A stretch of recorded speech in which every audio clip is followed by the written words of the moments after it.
frequent consultations and worries about hair fall.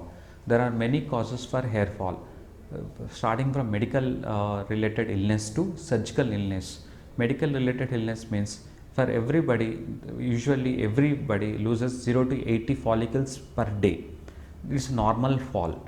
But if you are in stress, like any fever, common cold, accidents, exams, any stress today will reflect as hair fall after 3 to 4 months. Means once we recover from the illness after 3 to 4 months, hair which has been need to fall now, they go in, when they start falling out after 3 to 4 months of the recovery of the stress.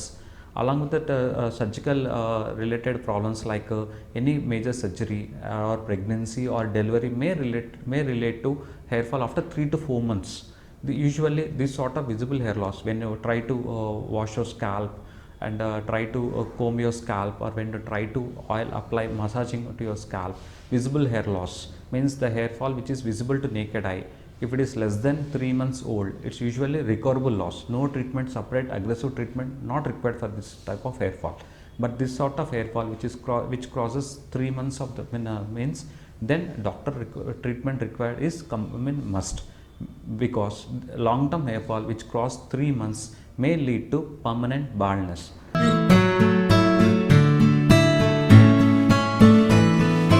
There are few myths regarding hair fall and routine hair care.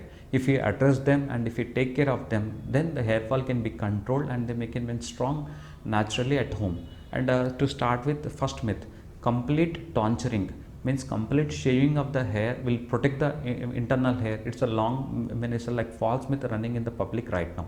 But complete tonsuring, complete balding of the hair will lead to permanent thinning of the hair and leads to baldness, which is not appreciated at, in a short course of time. As the days progresses, it is visible in a long duration of time. And applying oil will help in hair growth. This is also a myth. Applying hair oil regularly and applying harshly may lead to folliculitis, and in this scenario and in this like pollution era, applying hair oil frequently may lead to second dandruff. And a few clients ask me, all shampoos are same and we can wash the hair regularly with the shampoos, it lead to baldness? No, all shampoos are not same. The shampoo which is minimum lather, odorless and colorless is the best. The shampoo which is excessive lather is the worst and harmful to the scalp. And one more myth, daily washing the scalp will leads to hair loss. It's also myth. Daily washing of the scalp will not lead to permanent baldness. Daily washing indeed helps in a healthy hair growth.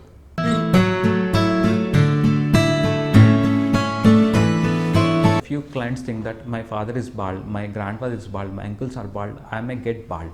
It's also myth. Nobody can guess baldness. There are chances to get a baldness, but there is no 100% rule that there is a family history and you will get a baldness. And there is also reverse scenario. Reverse scenario means even there is no family history, it's individual tendency to get bald. And few clients think that there are so many molecules to protect the remaining hair and completely stop the balding. It's a myth. There are only few molecules to protect the remaining hair. We can't stop balding, but we can slow down the process of balding.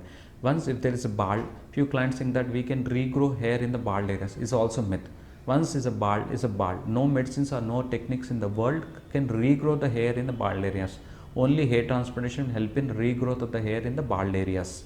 And few clients start pulling the hair back and tightly binding the hair usually in the young female kids. It leads to scalp and forehead expanding and it also leads to baldness.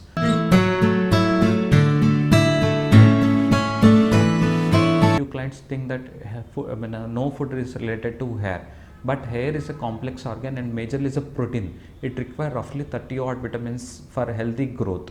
So healthy nutritious diet, seasonal fruits, vegetables along a protein rich diet like sprouts, egg white and boiled egg frequently will help in nourishment of the roots and indeed in the growth of the hair.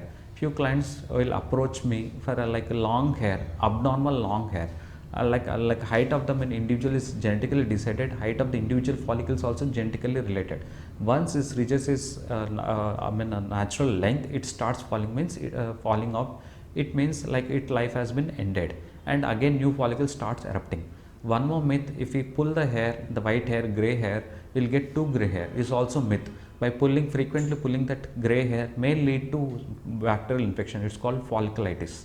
And a few clients think that cutting the split ends will help in growth of the normal ends. Cutting the split ends means bad nutrition and bad condition of the hair. So applying hair oil, having good diet will help in preventing the split ends.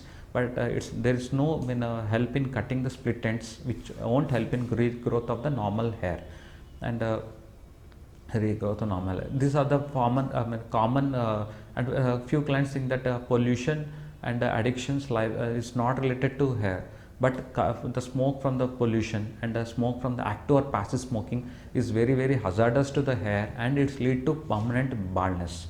And these are the common myths regarding the hair fall.